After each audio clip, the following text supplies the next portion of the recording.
Homens cabo-verdianos, quem os põe na vergonha mais vezes. Ora que nós temos um filho, nos responsabiliza para nosso filho.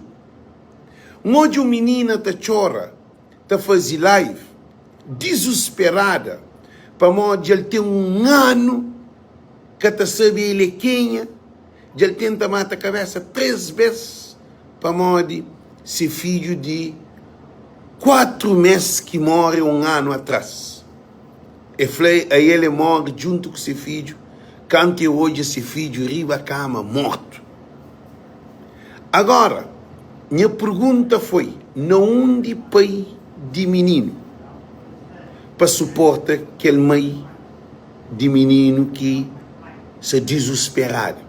Agora, o que é triste hoje um comentário de uma menina que escreve, homens cabo-verdianos, nem hora que seus filhos são com vida, escata job que farigo a hora que morre.